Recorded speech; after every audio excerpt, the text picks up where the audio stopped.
So the party or the club sometimes can get packed. But the main idea is, can you dance though? If you get an invitation to come to a party and you find out that it's packed, can you dance? He got caught like a Rubin, check the speed I sacrificed. Why they coding him? Why they scoping him? He kept the lies. So I'm just gonna give a little bit of a backstory of how I got to this point and what I mean when I talk about the Party can get packed. Like I hinted with a couple of videos that I did previously, I did talk about having done music because I've done a couple of songs. Actually, it's not a couple of songs, it's a lot of songs. But this is how my music journey started, right? So I started off with my first song. I did my first song. I had a couple of practices before I could officially make my first song. I had a few practices of writing without the beat, trying to freestyle on the beat, and trying to discover my kind of sound, right? So I would do them separately. I wouldn't do them all together until when the time came where I was now going to compile my first song. So now I had to do all of them at once. And so, yeah, I got to the point where now I was able to put together the song that I had to teach myself. I was self-taught on mixing and mastering the song and writing the lyrics, obviously, because I don't believe in ghostwriting. And then the production, I wasn't responsible for the production. Somebody else already produced the beat for me. So my only responsibility now was recording, mixing and mastering, and designing the album cover, being a person who knew nothing about graphic designing. So I had to make my first album cover. So when you're like a first-hand artist or a rapper, and then you have to make an album cover, sometimes you just pick a random picture and then you just upload it as the album cover. So I didn't want to do that because I get obsessed with my work. Sometimes I have this obsessive thing where I don't settle for less when it comes to what I do and my work. So I decided, okay, I'm going to take a very cool picture. It could be a random picture or a graphic image. And then I'm just going to add text on it and everything else that's needed for the album cover, to write the name of the song and the artist name and stuff like that on the album cover. So yeah, I got to make my first song and then I wrote the lyrics down. I rehearsed the lyrics and then I recorded the song. I learned different ways of how to lay down vocals and stuff like that. And I was doing this alone. When I made my first song, I was alone in my room and I wrote the song in my room. The song was called Summer Scheme. Summer Scheme was my first song that I ever wrote. That was, like, personally, in my opinion, successful for me because I hadn't uploaded it on SoundCloud or any streaming platforms yet. So when I listened to the song, I was like, okay, it could use a little bit of work, but for a first-time artist, it's not too bad. So then I did everything. I laid down the vocals. I learned new tricks of how to lay down vocals and how to transition from one vocal to another. Then I learned how to write music, how to write lyrics, how to come up with catchy lyrics, and how to make bars and stuff like that. Though I never learned how to read bars, but I just know how to write the lyrics. Yeah. So yeah, I wrote the lyrics and then I made the song. I mixed it. I mastered the song. It sounded well for me. And then as I was celebrating and I was excited and I was like, okay, I just made my first song. And then I went to my brother. I made him listen to the song and just give me his opinion about what he thought about the song. And he was like, okay, you are onto something. You got something. You just need to keep working and making even more and more music so you can improve. So I was like, okay, cool. And then now,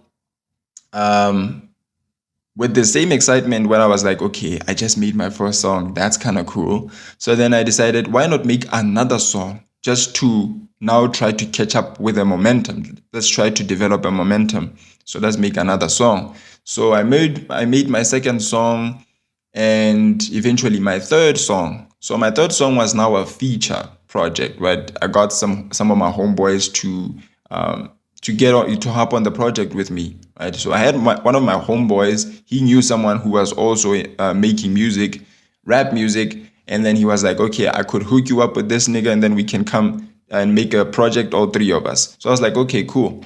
So it was my first time being in another nigga's studio where I was like, I had to write music on the spot because I didn't I didn't have a template of rap bars that I already pre-wrote, and then I would go to his place and then we will record there. So I had to go there blank and then write the lyrics on the spot and even record on the spot. So it was like a very high pressure or intense situation, but I was like very cool about it, and I was like, okay, this is my one chance to prove to myself that I really got the music thing, right?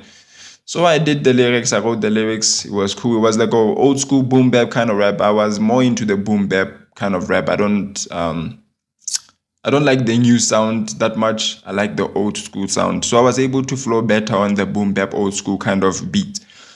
And so I did the song, and then we went over it, and then everybody laid the vocals down, and the song was also very, very cool. It was also very successful. If you want to check the song out, it's on my Spotify. It's called Street News. If you search Street News, you'll probably find it on there. So there's me and there's Chris and my nigga SM Creations. So yeah, long story short, I made my first song. I got my first local feature project, and then I wrote my other solo project, and then I decided to put all three songs into a project, which was my first EP. That's how my first EP was born. And the EP is called No Going Back, because it was confirmed to me that with the projects that I've done, there's really no going back to saying I don't know how to make and write music. Because I was like, okay, I do got something in the poetic industry. So I was like, okay, now we are not going back. So I decided to name my first project No Going Back. And then I did a couple more songs, a few more. And then I felt I had enough energy and more. I had something established to the point I was like, why don't I try making my first album? So then I did that. I made my first album. It was called Me Versus Me. It had a bunch of horrible and trashy songs on there, but I think some songs stood out for me because when I did my first album, that's when I got my first international feature. So the song was called Whack Stuff. I got an international feature on some niggas. We hopped on the song with them. They were like, okay, we like your music. I had dropped my EP online, and then some niggas discovered the EP and the songs, and they were like, we like what you're doing, we want to work with you. So I was like, okay, cool. And then yeah, I got my first international feature, and then I decided to compile the whole album and put that song in there. It's called Wax Stuff, like I explained. But yeah, long story short, that's how my whole music journey started. Currently, I'm only dropping a few songs here and there. You know, I just recently dropped my other recent EP called Roaster. I was bored. Yeah, I was bored, so I was like, let me get back in the studio and see what I can do. So I decided to make Roaster. It's another EP. So I'm currently sitting on around 4 EPs and around 7 albums, if not 8 albums, and a whole lot of songs from there.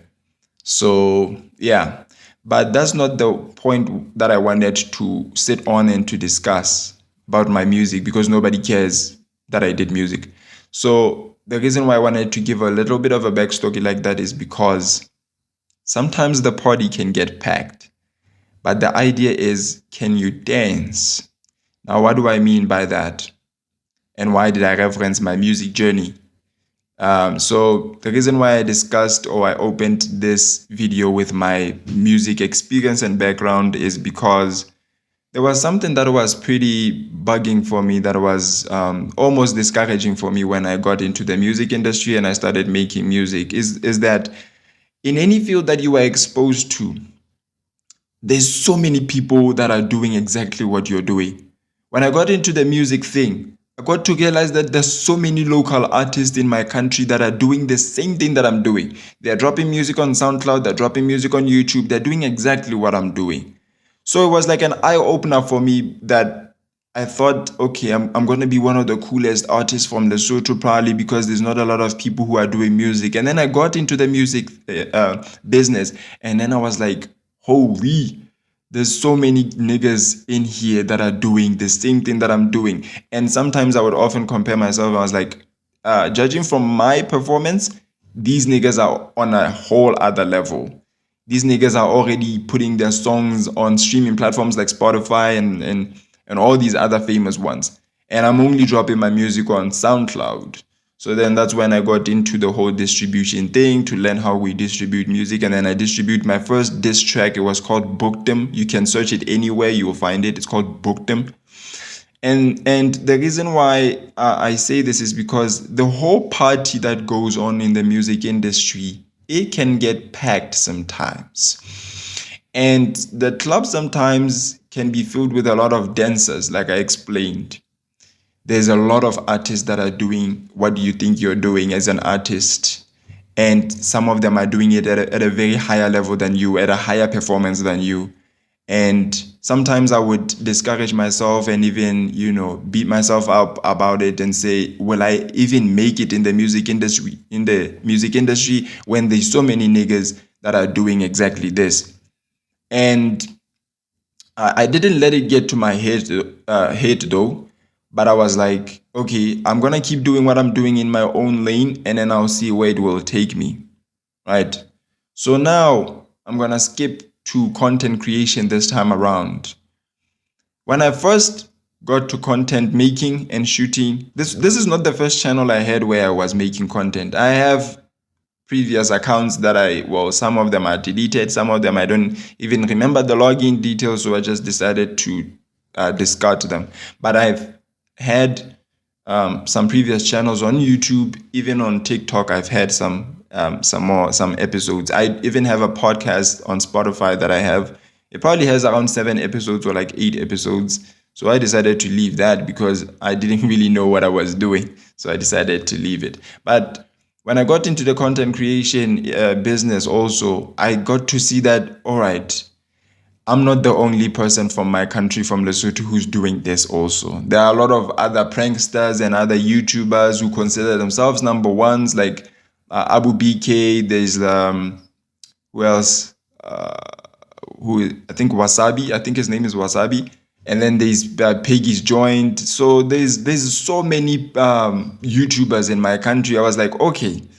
So now if I keep running from doing what I want to do just because the party is packed, it means I won't ever do anything. And I probably won't even be persistent and consistent in doing what I need to be doing as a passion for me. So I was like, okay, every industry is packed. And if we would not allow ourselves as people to enter different ventures just because they were packed, it means none of us would actually develop the skill of persistency and consistency. You catch me?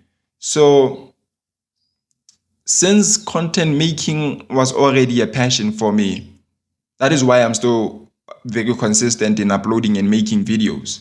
It's because it's the one for me. Sometimes I juggle between music making and content making because honestly, sometimes when content is slow, I make music. This is the reason why I was able to make Rockstar when I was making content, is because I had time where I was like, okay, my mind is stuck at the moment of what I can shoot. So let me shift that into some bars, some lyrics. And then I was like, okay, I could make an album while I wait, while I'm blank and I have nothing to shoot. I could make a project. I could make some songs. So then I was juggling between the two. And honestly, I feel like I'm going to go with content creation with other than music. But I'm still going to visit music every now and then because it's also something I love. I love creating my own. I love having my own.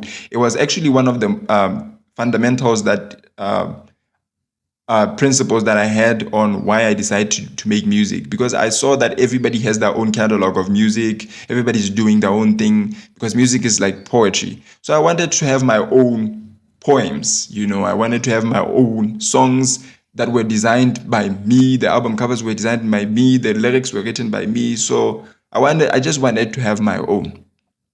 So it's always been a passion for me to make music just as much as to make content.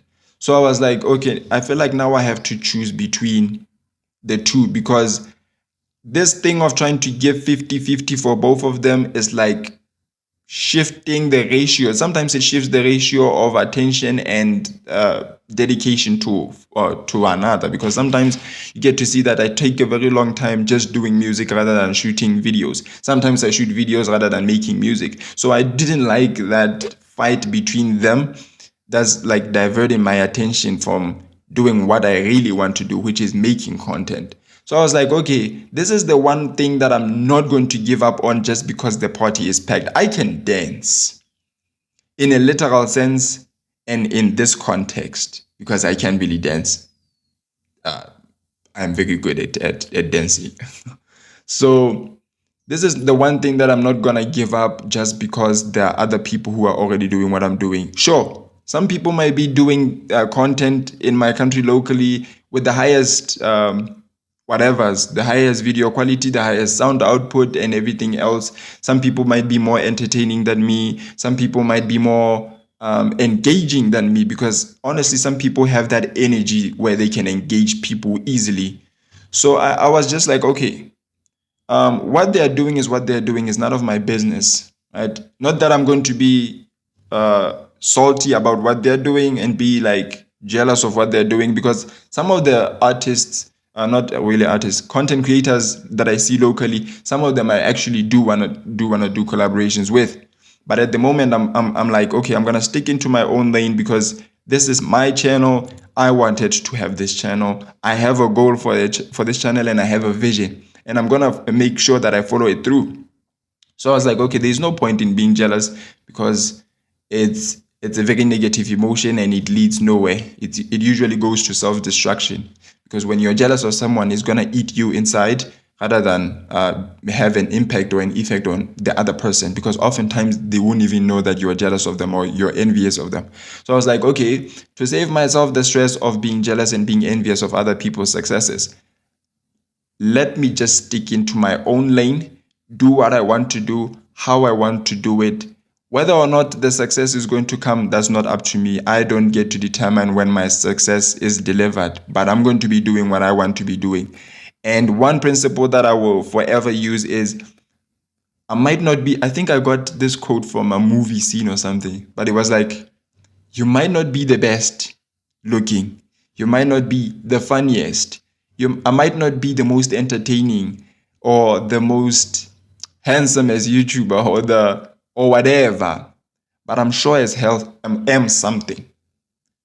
And if I can't get all these things that other content creators have, like the best cameras, the best microphones, the best setup, and the best backgrounds, one thing I can rely on that I know that a lot of people or us as humans don't really have is discipline and consistency. Because with discipline, we get consistency. So that's the one thing that I'm going to beat everybody with: consistency.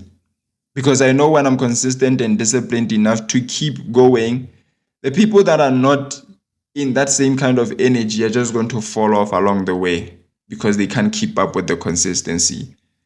So I'm not gonna stress myself and beat myself up about my camera quality and how I sound and everything. As long as you guys hear what I'm saying and as long as you understand my message, that's important so far. I'm not limiting myself, and I'm not gonna keep my mind closed and tell myself that I'm not going to upgrade my equipment. I'm going to upgrade my equipment because I also still want to deliver the best of quality content. But so far, I'm gonna work with what I have, with the resources that I have at the moment, and then those are going to get me where I need to be. Right? So I'm gonna beat this game. I'm gonna dance the dance with consistency. Not with just posting when I need to or when I feel like it, right? With the previous video that I did, that I won't start when I feel like it, I will keep referencing that video. I try as much as possible every day when I can to make a video every day, or make a video when I don't feel like making a video, right? So that's the one thing that I'm using currently that's working very well for me. Ever since I shifted from motivation to discipline, I get to do stuff that's necessary for me to do when I don't feel like doing it. and it builds my character. So if I could give y'all a message before I close this video, it could be start. And when you start, be consistent. Because when you're not consistent, you won't finish. But if you just start, yeah, you will start. But if you're not consistent, you won't finish. Right? So try not to think too much about how you look, what people will think. Do you have the perfect sound? Do you have the perfect visuals? Do you have the perfect outfit on? Do you have the perfect background? Don't worry yourself and stress yourself about those. Right? Try to be as authentic as possible, because one thing that I've learned is being yourself will get you far than having this fake persona you put for people online. Being your original self will carry you to higher levels with more efficiency than when you put up a fake persona for people. And another thing is stop overthinking. I know as an overthinker, some overthinkers will relate to me when I tell them that anybody who tells an overthinker to stop overthinking is like requesting one of the most impossible things. Because honestly, even for me, when people tell me to stop overthinking, it's like gibberish for me. I don't really understand what they're telling me, because that's the only way I survive. Overthinking is the only way I survive. But I'm going to say, my fellow overthinkers, try as much as possible. You can win this, you can fight this. Try as much as possible not to overthink, especially when it comes to you. You can overthink about other things, but when it comes to you and you chasing your dreams, try as much as possible not to overthink. You don't need to be extraordinary when you have to begin. You have to have humble beginnings, right? In order for you to grow into a much better person. For you to progress, you need to start somewhere at a lower level so that you can go up. And I have this theory where I'm like, that talks about fake people and real people, but maybe let me make it into another episode, because that's a different topic for today. So I'll just make that into another different video, and then we're gonna be talking about that in a separate video. But take the message that I've told you at the moment, and wherever you go, you're gonna find the party and the club fully packed with people who are already there. But don't turn away from going to dance, because you will never find a place where it's just two people or one person. So every industry that you're gonna think of going to, you're gonna find people there. So you just gotta get into the club and perform your best. Because let me tell you something that's very interesting about parties and clubs. If you dance better than everybody else, even if you're not the best, but if you have that energy and that passion and that drive, people will open up a circle for you to perform. That's what I can tell you. People are always ready to open up a circle for anybody who wants to perform. So if you wanna get into a club and it's fully packed, just dance. Stop worrying about there's so many people, there's not enough space. They will create that space for you to dance. When just dance.